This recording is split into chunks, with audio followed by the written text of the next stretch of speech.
પણ ઘરની આંગણે પુરુષ થાકે છે ને એટલા માટે આવે છે, એ હાશકરો લેવા માટે ઘરે આવે છે. અને ઘરે હાય હોય ને હૈયા પીટ હોય ને પછી ક્યાં જાય? ગલ્લે જાય. ગલ્લે જાય. મજા ન આવે એમાં. એક સ્ત્રી તરીકે આપણો ધર્મ આવે છે કે આપણો પતિ જ્યારે જ્યારે પણ જીવનની અંદર આર્થિક રીતે કટોકટીમાં મુકાય તે દિવસે આપણે એનો સાથ આપીએ છીએ. એક સ્ત્રી કેવી હોય ને એના જીવનનો મારે તમને સત્ય પ્રસંગ એક કહેવો છે. આજથી 13 વર્ષ પહેલાં એક દીકરીના લગ્ન થાય. દીકરીનું B.Pharm કરેલું અને એના પપ્પા ખેતી કરે. અને B.Pharm જ્યારે એણે કરાવ્યું ને ત્યારે એના પપ્પાની એટલી બધી કટોકટી વ્યવસ્થા એટલી બધી સારી નહીં, તેમ છતાંય ભણાવી કે ભવિષ્યમાં જે દિવસે એને એના પગભર ઊભું રહેવું હશે ને તે દિવસે ઊભી રહી શકે. આ વાતના માધ્યમથી મારે તમને એક બીજી વાત પણ કહેવી છે કે એમાં દાદા પણ આવી જાય, એમાં પતિ પણ આવી જાય અને એમાં ઘરના બીજા પણ સભ્યો આવી જાય. તમારે આંગણે આવનારું સ્ત્રી પાત્ર જો એની અંદર આવડત હોય, કળા કૌશલ્ય હોય, ભણેલું ગણેલું હોય અને કદાચ એને નોકરી કરવી હોય ને તો સાહેબ એની પાંખ કાપતા નહીં, એને કરવા દેજો.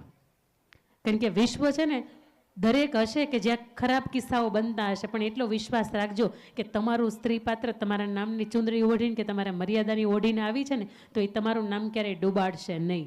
કારણ કે એની અંદર આવડત છે, એના મા બાપે એને ભણાવી છે, તો એનું જે પણ ભણતર છે ને એનો ઉપયોગ કરવા દેજો. ભલે એ તમને એની કમાણી ન આપે, પણ એ જે દિવસે કમાતી હશે ને તે દિવસે સમાજ એને કોઈ ભોળવીને નહીં જાય. આ તમારે મારી બેન પાલનપુરની બસમાં બેહવું હોય ને તો આપણને એમ થાય એ હારે આવતા હોય તો આપણે જઈએ. હવે હાલો ને તમે આઘું ક્યાં છે મૂકી જાઓ ને.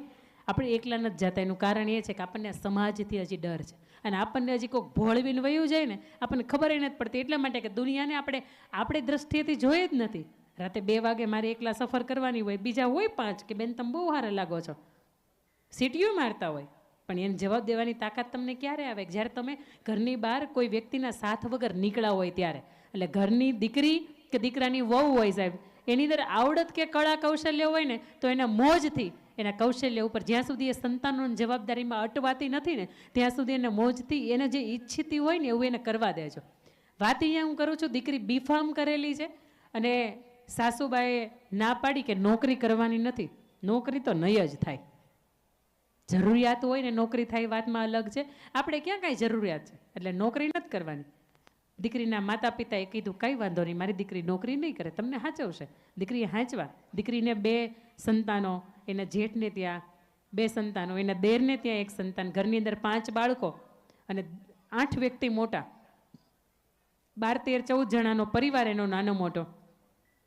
ઈશ્વરની કૃપાથી ખૂબ સારું હતું. ખૂબ ઘરનો બંગલો હતો, નોકરી ધંધો સારો હતો, છોકરો M.Pharm કરેલો એટલો એટલે એની તે નોકરી સારી હતી. પણ ઘરે નોકરી નહોતી કરવાની.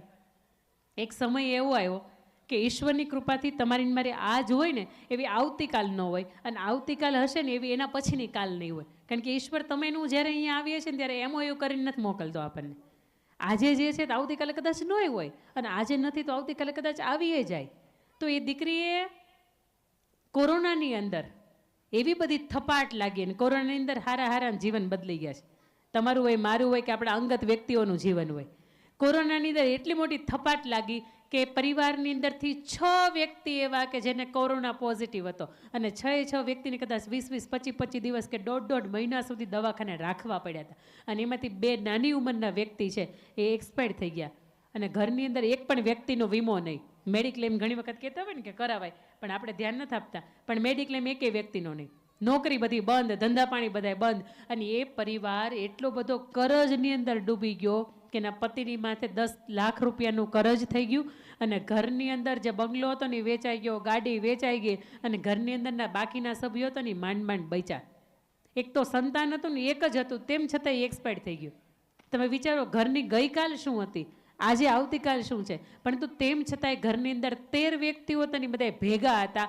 આવી કટોકટીનો સમય એવો ને તેમ છતાં પણ એ સ્ત્રીએ નક્કી કર્યું કે બા મારી પાસે થોડીક આવડત છે, હું ભણેલી ગણેલું છું અને તમે જો કહેતા હોય કે હા હવે હું નોકરી કર તો મારા બાળકો થોડાક મોટા થઈ ગયા છે, એને હાચવતા તમને હાચવતા હું કંઈક નોકરી કરું કે જેના કારણે આપણા ઘરનો કરિયાણાનો ખર્ચ નીકળે. કરિયાણાના ખર્ચે નથી નીકળતા આટલી બધી કટોકટીનો સમય.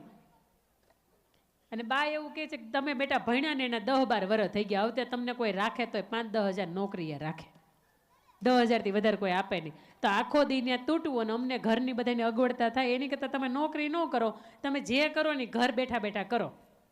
અને સ્ત્રીને અંદરથી એવું થાય કે કંઈ વાંધો નહીં, મને પેઇન્ટિંગનો બહુ સારો શોખ છે.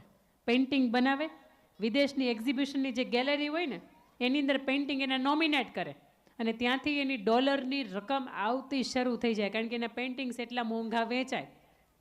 બીજી કમાણી કરે કે એ દીકરી ભણેલી હતી, CBSEના ટ્યુશન શરૂ કરે અને સવારથી લઈને સાંજ સુધીમાં 6 બેચ અલગ અલગ ટ્યુશનની એ ભણાવે કે એની પાસે 45 જેટલા બચ્ચાઓ હોય આવે. અને CBSE એટલે ઇંગ્લિશ મીડિયમની અંદર 1000-1200-1500ની આસપાસ એની ટ્યુશન ફી હોય, એટલે મહિનાના 35-40 હજાર રૂપિયા એ કમાતી થઈ. અને વાત નંબર 3, એ દીકરીને મહેંદીની સાથે, એ દીકરીને પેઇન્ટિંગની સાથે સાથે મહેંદી પણ આવડતી હતી, તો મહેંદી પણ એ મૂકવાનું કામ કરે. અને એક દીકરીઓની કમ્યુનિટી બનાવી, કોલેજની દીકરીઓની, કે કોઈ પણને મહેંદી મૂકતા આવડતી હોય એ મારો સંપર્ક કરે, અને કોઈ પણને મહેંદી મૂકાવી હોય એ મારો સંપર્ક કરે. એ દીકરાની વહુથી એના અંતર્ગત એણે 200 જેટલી દીકરીઓને ઊભી કરી.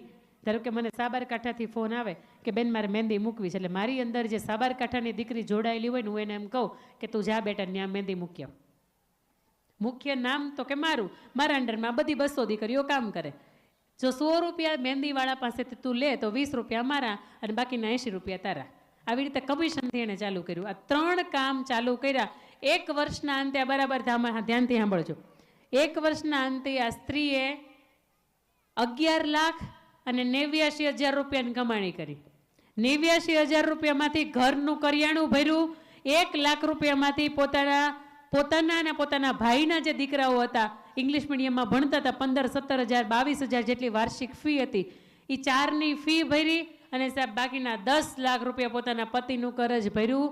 આવી સ્ત્રી આ જગતના ચોકની અંદર સ્ત્રી કહેવાના લાયક છે. ને આવી સ્ત્રી જો ઘરની અંદર હોય ને સાહેબ, તો ઘરની બીજી દિવાલ મજબૂત રહે. બાકી તમારે હજી તો જોઈને મોબાઈલ ચેક કરવા પડતા હોય ને તો સાહેબ એટલું તો હજી વફાદારી નામનું તત્વ આપણા જીવનની અંદર ખૂટે છે. આ પૂર્વ સંધ્યાએ તમે મળ્યા છે ને એનું એકમાત્ર કારણ છે કે તમારી અંદર કે મારી અંદર જો કદાચ એકાદો આવો અવગુણ હોય ને તો એ અવગુણના જ આપણે આના આંગણે મૂકતા જાય કે આવતીકાલથી હું તમારી ચુંદરી વઢીને આવી છું ને તમારી જ બનીને રહો, તમારા માટે આ ઘરની અંદર આવી છું ને તો આ ઘર કે એ પ્રમાણે જ મારું રહેવાનું છે. કારણ કે સાહેબ આવી સ્ત્રીના જીવનની અંદર મળવું ને એ શુભ જીવનની અંદર એવું કહેવાય કે પરમ સૌભાગ્યની વાત છે.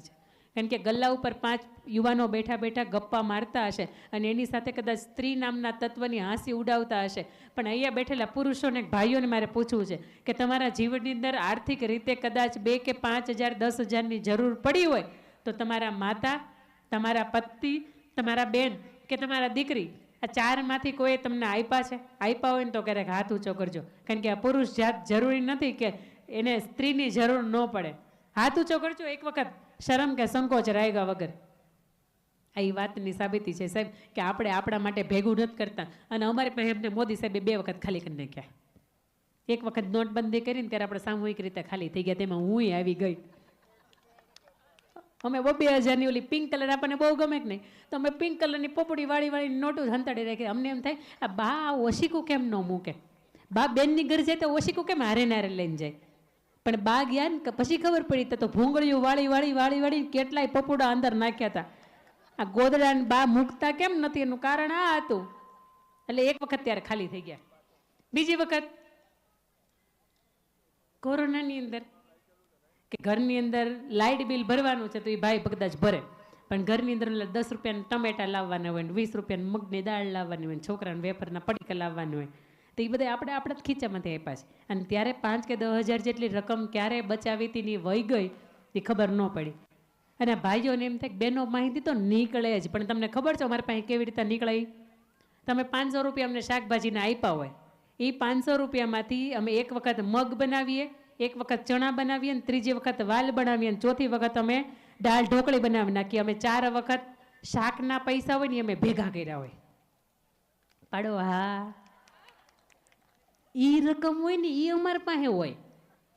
આ રકમ અમારી પાસે ભેગી થઈ હોય તો અમને એમ થાય કે એમાંથી અમારી મનપસંદની વસ્તુ લેવી છે, એમેઝોન ઉપર સેલ છે, લેવું છે, છતાંય આપણે નથી લેતા. આ હાડી ગમી ગઈ છતાંય આપણે નથી લેતા. આ બંગડી ગમી ગઈ છતાંય આપણે નથી લેતા. કારણ કે આપણને ખબર છે કે આ રકમ આપણી પાસે પડી છે ને એ આપણને કામ લાગશે ને એની કરતાં છોકરાને ફી ભરવામાં હારી કામ લાગશે. એની કરતાં હાહુ બાને કે હાહારાને કદાચ કોઈક દી મેડિક્લેમની કંઈક જરૂરિયાત પડી મેડિકલ ઇમરજન્સી તેથી આ રકમ ને હારી કામ લાગશે. અને સાહેબ એક જે દિવસ આ લોકોને કદાચ લાઇટ બિલના ફાફા પડતે ને તે દિવસે હું મારી રીતે ભરી દઈશ, આ તેથી હારી કામ લાગશે. અને કદાચ મામેરાનો વેત મારા પતિને નહીં હોય ને તેથી બેનને દેવા થાય. આ જીવ મોટો રાખજો. 1800 પાદરના ધણી તખ્તકુમારસિંહજી, કૃષ્ણકુમારસિંહજીનું નામ તમે સાંભળ્યું. ભાવનગરના રાજા, એના પત્નીને પૂછવામાં આવ્યું કે રાજા સાહેબે તો જેનું જેટલું હતું ને એટલું બધું દેશને સમર્પિત કરી દીધું છે. એને પૂછ્યું છે કે તમારો જે ખજાનો છે ને તમારો જે કરિયાવર છે એનું શું કરવાનું છે? અને તે દિવસે એ વિજયાબા કુંવરબા સાહેબ એમ કે રાજા સાહેબે જો એની પ્રોપર્ટી બધી આપી દીધી હોય ને તો મારે મારી કરિયાવરીની જે પણ વસ્તુ હોય ને એની સામે નજર ન રાખવાની હોય. પણ આપણે તો આપણે કરિયાવરનું ગોદડું આપણે જેઠાણીને ભાઈએ કોઈક આવ્યા હોય ને તો આપણે એને ઓઢવા દઈ બોલો નહીં, નથી દેતા. ખાદીના વ્હાઈટ કલરના ગોદડા તમે આણામાં લાવ્યા હતા, બોલો લાવ્યા હતા? હા. કેટલાને ઓઢવા દીધા? કેટલાને ને અત્યારે પીળા થઈ ગયા. ગામના પૂજારી હોય, ગામના કોઈક બીજા 2-5 માણા હોય એને બધાને દઈ દીધા. તો ભલા માણા એ ઓઢીને તોડી નાખ્યા હોત તો. જીવ હાલવો જોઈએ, બહુ અઘરી વાત છે. એક સ્ત્રી તરીકે મન મોટું રાખજો. આ ઘરની બીજી દિવાલ તો મજબૂત રહેશે. અને સ્ત્રીઓને મારે પૂછવું, તમે તમારા હાહુબાને કોઈ ગિફ્ટ આપી? આપજો. તમારા હાહુબા કે કેવડી ઉંમર છે? પગ દુખે? ન દુખતા? તમારા હાહુબાને દુખે છે પગ? તમારા હાહુબાને દુખે છે? દુખે છે? બા ક્યાં બેઠા છે? બા બા પગ દુખે? પગ દુખે હે બા?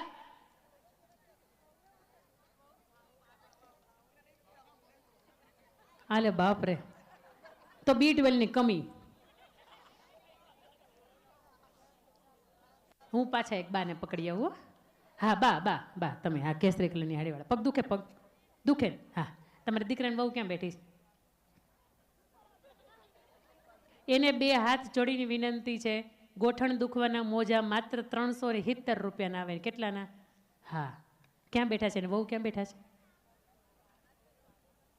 બસ ઠેકાણું બરોબર આપજો. નકર હું કેટલાની વહુ બીજાની છે ને એની સામે જોઈને કહી દે. 370 રૂપિયાના મોજા આવે. તમે 500 રૂપિયા છોકરાઓ મને આ બધાને આવડા મોટા તમે ગેમને ઝોનમાં જમ્પિંગ બંકિંગમાં લઈ જાઓ ને 500 રૂપિયાની નોટ ધડ કરતી વપરાય છે. બોલો આ કે ના? હા. 370 રૂપિયાના મોજા કેમ નથી આવતા? બાન પગ દુખે તો સમજવા જેવી વાત છે. કાશ્મીર ફરવા જઈ બા હાટું શાલ કેમ નથી આવતી? એટલે આ લઈ આવો ને. 500 રૂપિયામાં હાહુબાના લાડકા બની જાઓ. તમને ખબર છે? પછી હાહુબાના આમ સીધા હાલતા હોય ને તો ગંગામાં એમ કે અલી સરસ્વતી તું તો આમ હાલતી હતી ને કેમ તો હવે કેમ સીધી હાલવા માંડી? કે મારા દીકરાની વહુ હતી ને કે મારા હાટે મોજા લઈ આવીશ. લે એ દીકરાની વહુ 5માં પૂજા એવી કરી દે 370 રૂપિયામાં. પછી શાલ ઓઢીને જાય ને તો આમ બાને આમ ટાઈટ ન લાગતી હોય ને છતાં આમ ઓઢીને આમ વ્યવસ્થિત રીતે આમ કરી આમ ઓઢીને બે. એટલે કોક એને પૂછે કે હા ગંગામાં શાલ હારી લઈ આવે? મારી દીકરાની વહુ લઈ આવી છે. અરે ગહી નાખે ને ત્યાં સુધી બાઈ શાલ કોઈને દે નહીં. ખબર છે? આ 500 રૂપિયા 1000 રૂપિયાની અંદર તમે હાહુબાનો પ્રેમ કમાઈ શકો. પરંતુ આપણે જય સીતારામ આપણે કંઈ એવી કોશિશ જ નથી કરતા. બા બેઠા હોય, બા તો એને મારે પૂછવું તમારે દીકરાની વહુ હાડી લાવી હોય, બા તમારી દીકરાની વહુ હાડી લાવી હોય તમે એને કહી નાખો ત્યાં સુધી પહેરોક નહીં. ભલે ગમતી ન હોય. આ ઉંમર એવી છે કે આપણને ગમતી ન હોય ને તો આપણે પધરાવીએ કોકને. પણ આ બા છે ને એના જીવનની અંદર હાડીઓ માંડમાં 10-12 હોય. એ આપણી પાસે 20-25 જોડી હોય. આખો કબાટ હોય. બોલો એ કબાટની અંદર 4 ભાગ પાડવાનું હોય, 2 છોકરાઓના અને 2 આપણા બેયના. હે એમાંથી નીચેનું ખાનું આવું છોકરાને ભર્યું હોય. એટલો જેવો ખાનું હોય ને એમાં ભાઈઓના ભર્યા હોય. બાકીનો આખો હળંગ કબજે